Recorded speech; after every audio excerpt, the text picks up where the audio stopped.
Hello everyone, good evening. Recently the garage door opener in this garage bay has stopped functioning. We pushed the button on the wall and the garage door opener was running, but the door was too heavy and the opener was unable to open it, which shows that there's probably an issue with something mechanical on the door, which is most likely the spring, but we're going to take a look today and I'm going to show you how to fix this.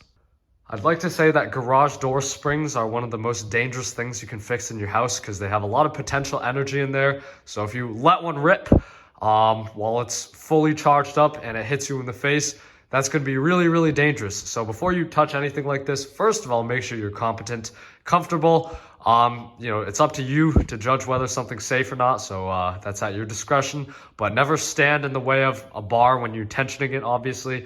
And it's important to understand how a garage door actually works. It's not just a door that gets pulled on by a mechanical device, because this door is heavy. It's a couple 100 pounds, and for a machine to pull up this heavy of a door on its own, that would be a lot of power. So to assist the machine, there's a spring here, and this spring has a lot of potential energy in it when you wind it up several times. And what it does is it basically balances out the weight of the door. So let's say this door is a lot of newtons down. This spring will be coiled up. There's a cable like that on either side of it. And on that cable, there's going to be another set number of newtons going up that'll make this door a lot easier to lift. So that way, when this garage door opener starts running, this little chain type thing is going to pull it up easily. Unfortunately, the spring sometimes goes out of whack. So today we're going to go ahead and fix that. So I put a pair of locking pliers on the top bar here because once we start adjusting the spring is what we want to spin. We don't want to spin the bar. So basically you just put this here and then start tensioning this. But first you have to undo these set screws.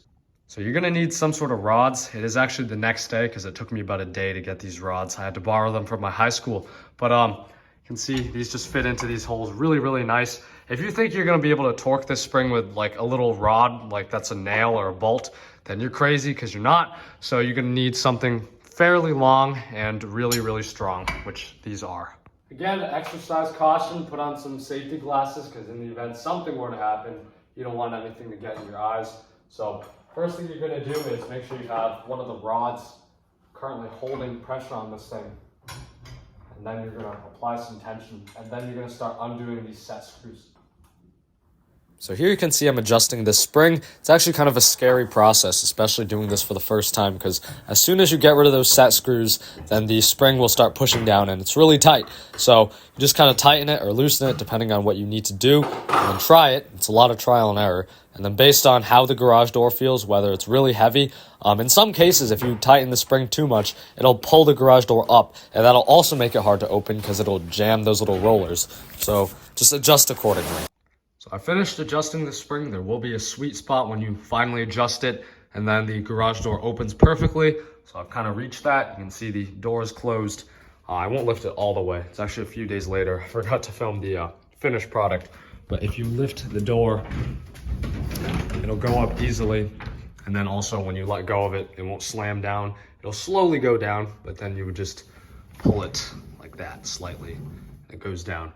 But that's that. Again, it's kind of hard to show because there is a car right behind me, but just trust me, it works with the electric opener too.